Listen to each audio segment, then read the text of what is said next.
Hello students, today we will discuss chapter physics 10th class electricity. So let's start. Electricity. Term electricity अगर आप इस word को observe करते हो, electricity, तो नाम से आपके मन में एकदम फ्लैश आता है कि करंट, कहते हैं इलेक्ट्रिसिटी है इसमें, है ना, करंट है, ठीक है। तो इलेक्ट्रिसिटी आपको पता है डे टू डे लाइफ में हम यूज़ कर सकते हैं, इसके बगैर हम समर सीजन में नहीं रह सकते, ठीक है। तो यानी जितने भी हमारे हाउस होल्ड गैजेट हैं डिपेंड ऑन इलेक्ट्रिसिटी। तो टुडे वी विल डिस्कस, अगर हम इलेक्ट्रिसिटी को मेन दो पार्ट में डिवाइड करें तो दो तरह की इलेक्ट्रिसिटी है, स्टैटिक इलेक्ट्रिसिटी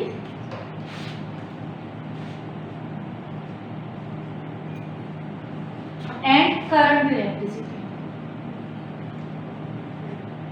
करंट इलेक्ट्रिसिटी, अगर हम स्टैटिक इलेक्ट्रिसिटी की बात करें तो व्हेन चार्ज एट रेस्ट, अगर चार्ज के बारे में डिस्कस करेंगे, चार्ज अगर रेस्ट में है then it is called static electricity, और अगर charge at motion, charge at motion, then it is called current electricity. Okay, static electricity जैसे आपने देखा कई बार विंटर सीजन में आप वुलन क्लॉथ डालते हो और अगर हमारा नाइट में अगर लाइट्स ऑफ है और हम वुलन क्लॉथ के को कहीं रब करते हैं, आपस में स्ट्राइक करते हैं, उसमें स्पार्क निकलती है और वो spark that is due to static electricity. अब कैसे? चार्ज एट रेस्ट, आपको पता है हमने मैटर चैप्टर पढ़ा, उसमें हमने ये देखा है कि matter it is made up of atoms, ठीक है, और एटम्स के अंदर इलेक्ट्रॉन प्रोटॉन हम डिस्कस करेंगे। तो ये जो चार्ज है हमने डिस्कस करना है, सिंपली आप ये समझो static electricity when charge at rest, charge rest में है then it is static electricity, and when charge in motion then it is called current electricity. और इस चैप्टर में टोटल हमने करंट इलेक्ट्रिसिटी के बारे में डिस्कस करना है। अब फर्स्ट चार्ज क्या है, व्हाट इज चार्ज? देखिए चार्ज किसी भी पार्टिकल की वो प्रॉपर्टी है जिसके थ्रू या तो वो फोर्स एक्सर्ट करता है अदर सबस्टेंस के ऊपर या एलिमेंट के ऊपर, या वो फोर्स एक्सपीरियंस करता है, ठीक है। तो charge it is a property by which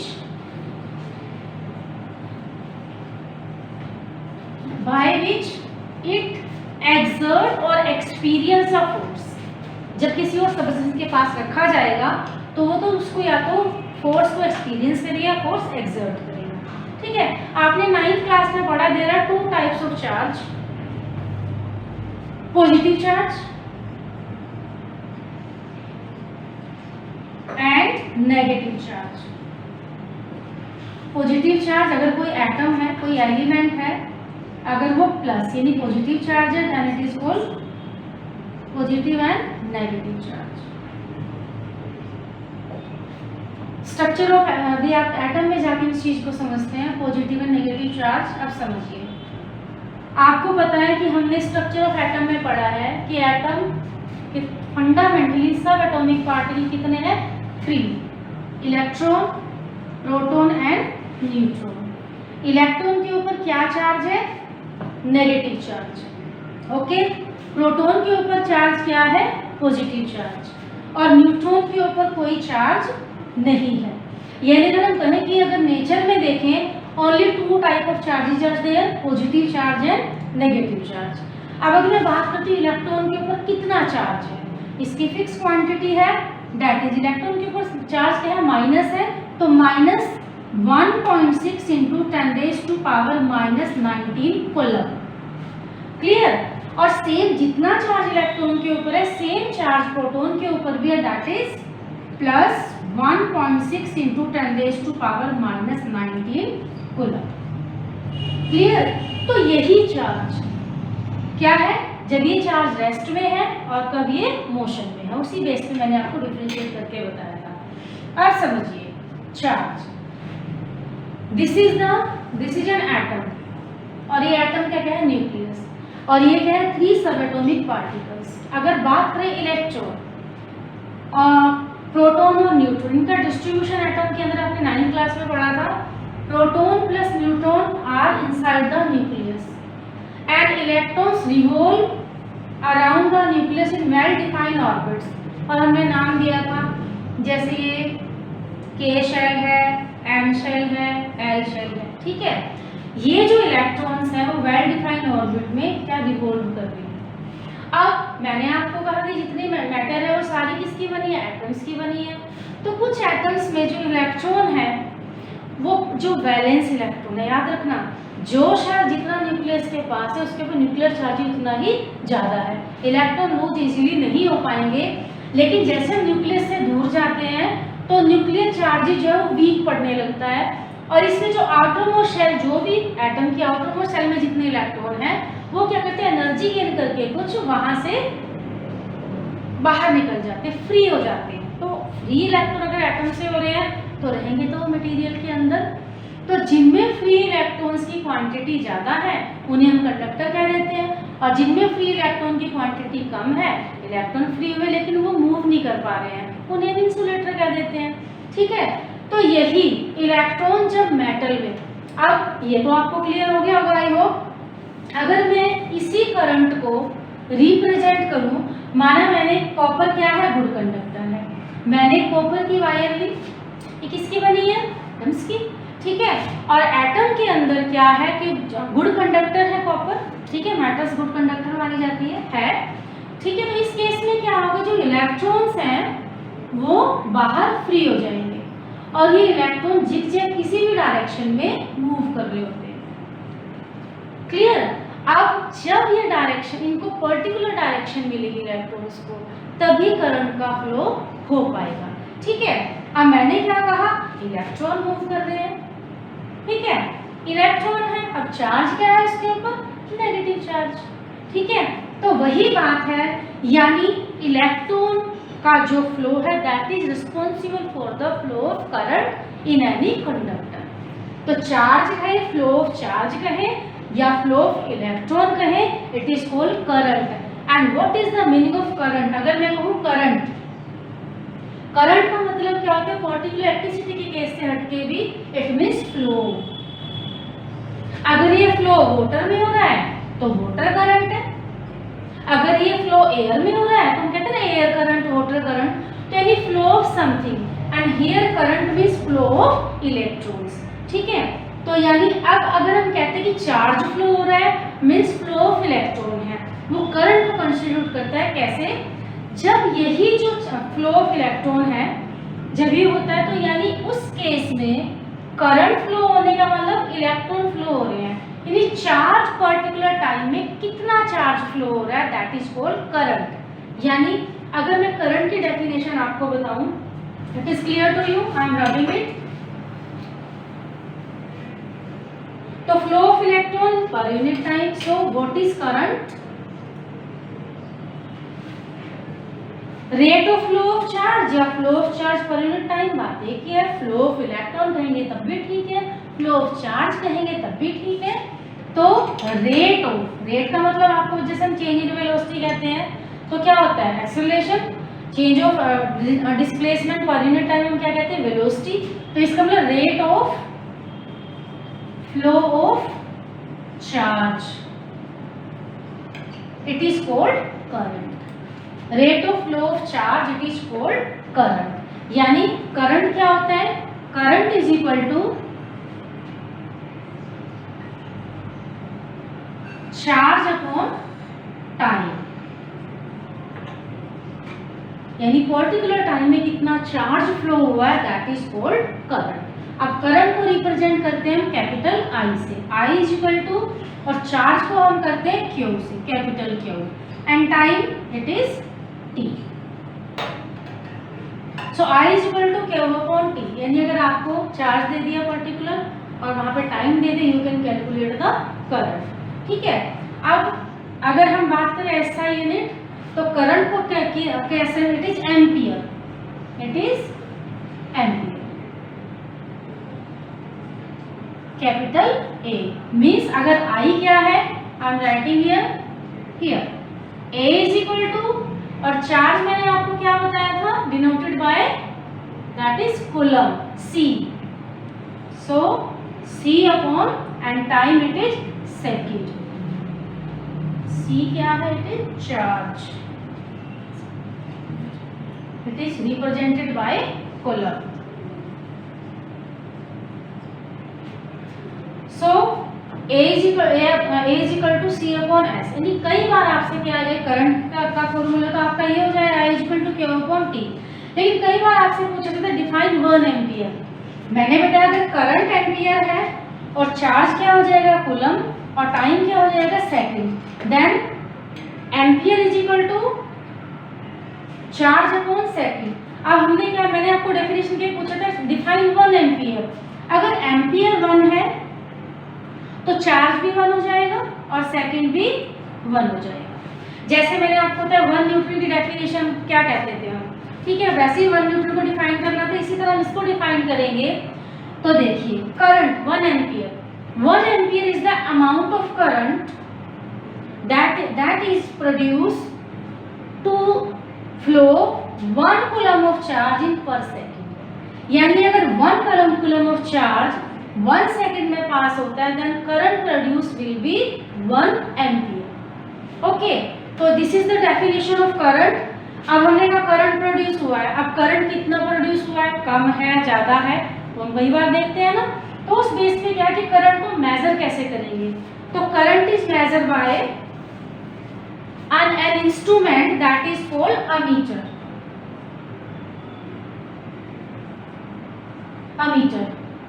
clear. और आप अभी ये बात याद रखो कि जब अमीटर को सर्किट हम आगे बनाएंगे, सर्किट पे कनेक्ट करते हैं, it is always connected in series combination. Clear, अभी आप ये याद रखो, आगे जब हम कंटिन्यू करेंगे तो आपको ये भी क्लियर हो जाएगा सीरीज कॉम्बिनेशन है पैरेलल क्या होता है। ठीक है, तो अमीटर को हम सीरीज कॉम्बिनेशन में कनेक्ट करते हैं और this is the instrument to measure the current को मेजर करने का ये इंस्ट्रूमेंट है अमीटर। ओके, अब देखिए करंट का आपको क्लियर है। अब मैंने आपको एक बात बताई है, अभी पीछे मैंने एक डायग्राम बनाया था कि माना कोई, मैंने आपको ये कहा कि मैंने कॉपर वायर को ये रिप्रेजेंट कर दिया क्या, कॉपर वायर जिसमें करंट का फ्लो होना है, और मैंने आपको बताया था कि जो इलेक्ट्रॉन्स हैं वो क्या है, वो किसी भी डायरेक्शन में मूवमेंट कर रहे होते हैं। क्लियर, और करंट प्रोड्यूस होने के लिए हमें इलेक्ट्रॉन को पर्टिकुलर डायरेक्शन देनी पड़ेगी। अब डायरेक्शन देने के लिए we connect this wire with cell और बैटरी, या तो हम सेल से कनेक्ट करते हैं या बैटरी से। This is plus and this is minus terminal. ठीक है, करंट की डायरेक्शन आपने पहले क्लासेस में पढ़ा है, it is always from positive terminal to negative terminal. यानी करंट की डायरेक्शन क्या है, पॉजिटिव टू नेगेटिव टर्मिनल, याद रखना। अब इसको पर्टिकुलर डायरेक्शन देंगे तो हमने क्या किया, सेल या बैटरी से कनेक्ट किया। जब इसको कनेक्ट करेंगे तो देखिए करंट की डायरेक्शन कौन सी है, पॉजिटिव टू नेगेटिव। और याद रखना अगर करंट की डायरेक्शन इधर से इधर है, माना ये करंट है, ठीक है, करंट कहाँ जा रहा है, ए से बी की तरफ। So what will be the direction of electron, it is opposite to the direction of current. Clear, पहले कन्वेंशनली ये माना जाता था कि जो जिधर पॉजिटिव चार्ज की डायरेक्शन होती है उधर ही करंट की डायरेक्शन होती है, जब तक इलेक्ट्रॉन की डिस्कवरी नहीं हुई थी। लेकिन बाद में अब ये माना गया कि जो करंट की डायरेक्शन थी it is opposite to the direction of electron. तो ये सारे इलेक्ट्रॉन क्या करेंगे, इस अपोजिट डायरेक्शन में मूव करने लगेंगे। यानी करंट पॉजिटिव से नेगेटिव की तरफ मूव कर रहा है और इलेक्ट्रॉन नेगेटिव से पॉजिटिव की तरफ मूव कर रहे हैं। क्लियर, कई बार वैल्यू बेस्ड कंडीशन में पूछ लिया जाता है कि करंट की डायरेक्शन ये है तो इलेक्ट्रॉन की डायरेक्शन क्या होगी। ठीक है, जबकि देखा जाए प्रोटॉन तो मूव नहीं करते हैं। अब इस बात को समझिए, हमने कहा कि इधर पॉजिटिव चार्ज ज़्यादा है और इधर नेगेटिव चार्ज ज़्यादा है, क्योंकि ये नेगेटिव टर्मिनल है, ये पॉजिटिव टर्मिनल है। अब अगर हम बात करें कि यहाँ पे डायरेक्शन के हिसाब से, अब कोई ऐसी चीज़ है जो मूव कर रही है, हमने कहा कि इलेक्ट्रॉन इधर मूव कर रहे हैं, करंट इधर मूव कर रहा है। अब माना ए जो टर्मिनल है इट इज पॉजिटिव टर्मिनल और जो बी हमने क्या कहा है वो नेगेटिव टर्मिनल है। क्लियर, प्रोटॉन की क्या है, क्वांटिटी ज्यादा है और यहाँ इलेक्ट्रॉन की क्वांटिटी कम है। यानी इसका मतलब क्या है, इधर पॉजिटिव चार्ज ज्यादा है और इधर नेगेटिव चार्ज ज्यादा है। अभी इसको मैं यहाँ एक्सप्लेन करती हूँ। माना ये दो हमने कॉर्नर लिए हैं, इनको हमने कनेक्ट किया, यहाँ पॉजिटिव ज्यादा है और यहाँ नेगेटिव ज्यादा है। तो इसका मतलब क्या है कि हाई पोटेंशियल एरिया है। जिधर पॉजिटिव चार्ज होगा यहाँ पे हाई पोटेंशियल एरिया होगा। क्लियर? इलेक्ट्रॉन के केस पे नहीं, हमने पोटेंशियलिटी की बात की है। And this is low potential area. Okay, तो यानी पॉजिटिव टर्मिनल को हमेशा हम हाई पोटेंशियल मानते हैं और नेगेटिव टर्मिनल को हम मानते हैं लो पोटेंशियल। और हमने करंट क्या कहा, करंट पॉजिटिव से नेगेटिव की तरफ चलता है, तो करंट हाई पोटेंशियल से लो पोटेंशियल की तरफ चलेगा और इलेक्ट्रॉन लो से हाई। क्लियर? अब आ जाइए, अब ये कॉन्सेप्ट अब ध्यान से आप सुनेंगे। मैंने कहा जैसे छोटा सा एग्जांपल है, माना दो ये बॉडी है, ठीक है, इनमें हीट का ट्रांसफर होना है। तो हीट का ट्रांसफर होने के लिए एक बॉडी का टेम्परेचर हाई होगा, हाई टेम्परेचर, और दूसरी का लो टेम्परेचर, और हीट का ट्रांसफर होगा फ्रॉम हाई टू लो। और कब तक होगा, जब तक कि इसमें दोनों का इक्वल कंडीशन है टेम्परेचर की। इक्विलिब्रियम का मतलब यह है कि दोनों बॉडी का टेम्परेचर जब सेम होगा तो इट मींस हीट का कंडक्शन बंद हो जाएगा। इसी तरह दूसरा एग्जांपल है, ध्यान से इसको समझेंगे तो पोटेंशियल डिफरेंस आपको समझ आएगा, अदरवाइज डाउटफुल रहता है। क्लियर? अब माना मैंने ये टैंक लिया है, ये कहाँ रखे हैं, रूफ के ऊपर। क्लियर? और दूसरा टैंक मैंने माना बेस पे लिया है, ग्राउंड पे, और मैं क्या कर रही हूँ, इस पाइप के थ्रू इस वाटर को मैंने लेना है। माना टैंक ए है, बी पाइप के थ्रू सी टैंक में वाटर जाता है। क्लियर? जैसे छत पे हम क्या करते हैं, वाटर टैंक रखते हैं। अब वाटर टैंक का देखो यहाँ पे क्या है, हाई पोटेंशियल है। पोटेंशियल एनर्जी के केस में भी आप देखो हाइट पे पोटेंशियल एनर्जी हाई होती है, और धीरे धीरे जब हाइट कम होगी तो पोटेंशियल एनर्जी भी कम। 9th में आपने पढ़ा है। तो हाई पोटेंशियल एरिया है और ये लो पोटेंशियल एरिया है। ठीक है, अब यहाँ पे क्या होगा, जब तक हाई पोटेंशियल एरिया जो वाटर है ये ऊपर से नीचे आता चला जाएगा। अब जब यहाँ पे कंटिन्यूस कोई फ्लो ही नहीं है तो होगा क्या, धीरे धीरे टैंक खाली हो जाएगा, तो पानी आगे भी चाहिए होता है। तो होगा क्या, अगर हमें वाटर की क्वांटिटी करनी है तो हम टैप से क्या करते हैं, उस टैंक को कनेक्ट करते हैं। ठीक है, अब क्या ऑटोमेटिकली वाटर तो राइज नहीं करेगा, तो राइज करने के लिए हम क्या करते हैं, मोटर लगाते हैं, है ना। और ये मोटर क्या करती है, वाटर को क्या करेगी, पंप करेगी, तो एक साइकिल बन जाएगी। क्लियर?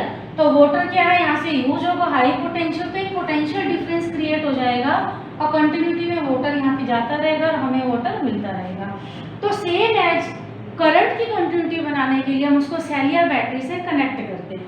क्लियर? ये एग्जाम्पल आपको क्लियर है। अब आ जाइए इलेक्ट्रिक पोटेंशियल। इसी कॉन्सेप्ट को आप ध्यान रखेंगे, व्हाट इज इलेक्ट्रिक पोटेंशियल। समझिए, माना कोई चार्ज है, अब मुझे नहीं पता वो चार्ज कहाँ है ना, तो मैंने कह दिया कि माना वो चार्ज कहाँ है, इन्फिनिटिव पे है। मैथ्स में आप यूज करते हैं, infinitive can not be defined. पता इन्फिनिटिव कहाँ है, कौन सी कंडीशन है, कितनी हाइट पे है, कितने डिस्टेंस पे है, क्या उसकी वैल्यू, आप इन्फिनिटिव को अननोन उसके लिए यूज करते हैं। तो माना कोई चार्ज है, मुझे इन्फिनिटिव से इस पॉइंट ए पे लाना है। क्लियर? अब मैंने क्या कहा, फ्लो ऑफ चार्ज। अब चार्ज क्या इन्फिनिटी से चलेगा और वो कहाँ लाना है मुझे, पॉइंट ए पे। तो मैंने माना इस क्यू चार्ज को लिया और क्यू चार्ज को मैं इन्फिनिटी से कहाँ ले आई, पॉइंट ए पे।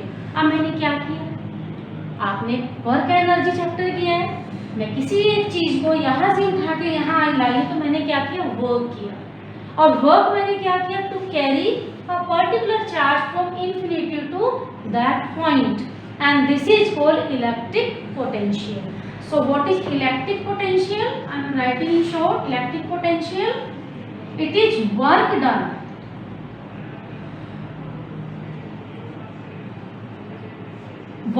किसके लिए, to carry a charge, तो work upon charge। तो इलेक्ट्रिक पोटेंशियल क्या है, electric potential between 2 point. 2 point तो यहाँ देखो इन्फिनिटी है ए है। तो इन्फिनिटी से मैं ए पॉइंट पे लाई हूँ, तो work done to carry a particular charge from infinity to that point and it is called electric potential. I am repeating, work done to if work done to carry a particular charge from infinity to that point, then it is called electric potential of the circuit। यानी जिस भी circuit में wire में उसको major करते हैं। Clear? तो electric potential को डिनोट करते हैं कैपिटल V से, and work it is always W and charge that is Q। Means electric V is equal to W upon Q। This is the formula to calculate electric potential। Okay, so electric potential work done to carry a particular charge from infinity to that point। सिर्फ यही एक difference है जो electric potential difference के बीच में difference है। Clear? अब देखो ध्यान से समझो। अब मैंने कहा इलेक्ट्रिक पोटेंशियल तो ये है, अब मैं क्या करी, electric potential difference, electric potential difference.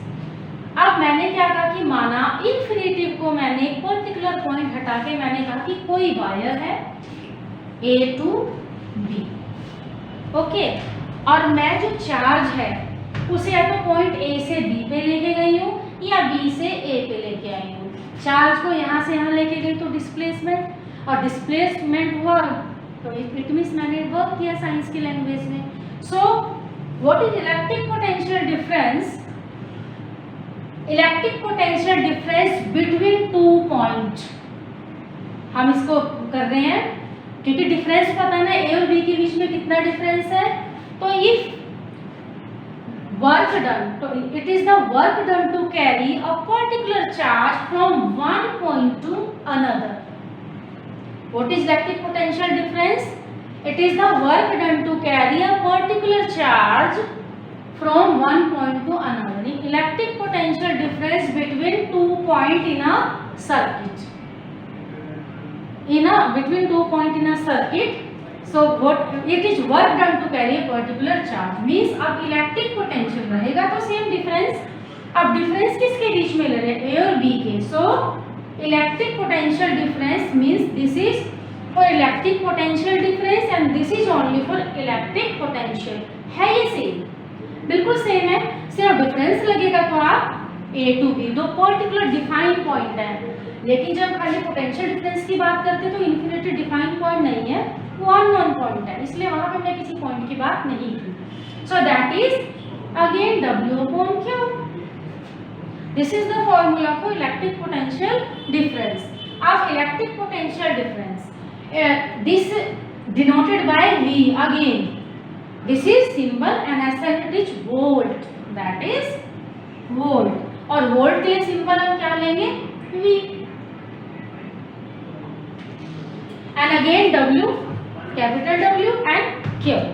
Now अब अगर हम इसको SI यूनिट में कन्वर्ट करें that is volt, तो V is equal to what will be work की SI यूनिट याद है? जूल अपॉन चार्ज की SI unit that is coulomb. Clear? तो ये क्या SI यूनिट का डेरिवेटिव है। अगर मैं कहती हूँ कि जो पोटेंशियल डिफरेंस है 1 वोल्ट है, जब पोटेंशियल डिफरेंस 1 वोल्ट है तो वर्क भी 1 जूल हो जाएगा और चार्ज भी 1 कूलम हो जाएगा। ओके, तो अगेन डिफाइन 1 वोल्ट, जैसे 1 एम्पियर डिफाइन करना था। तो अब देखिए डिफाइन 1 वोल्ट, ध्यान से सुनेंगे। 1 वोल्ट क्या है? It is potential difference. It potential difference between 2 point in a circuit will be 1 volt if 1 joule of work is done to carry 1 coulomb of charge from one point to another। This is the definition of electric potential difference। और याद रखना electric potential difference directly proportional है किसके? Current के। हम Ohm's law में पढ़ेंगे, अगर इलेक्ट्रिक पोटेंशियल डिफरेंस ज़्यादा है तो उतना ही ज़्यादा अमाउंट में करंट फ्लो होगा। इलेक्ट्रिक पोटेंशियल डिफरेंस जितना कम है उतना ही कम अमाउंट में करंट फ्लो होता है। वोल्टेज के बारे में आपने सुना है, वोल्टेज कम है, वोल्टेज ज़्यादा है, वोल्टेज ज़्यादा है तो लाइट अच्छे बल्ब अच्छे ग्लो करते हैं, वोल्टेज कम है तो बल्ब ग्लो नहीं करते। डायरेक्टली प्रोपोर्शनल है, that we will discuss in Ohm's law. Okay, अब इसी बेस पे हमने आज जो डिस्कस किया है it is sufficient for today. Thank you and have a nice day. Next we will discuss next video.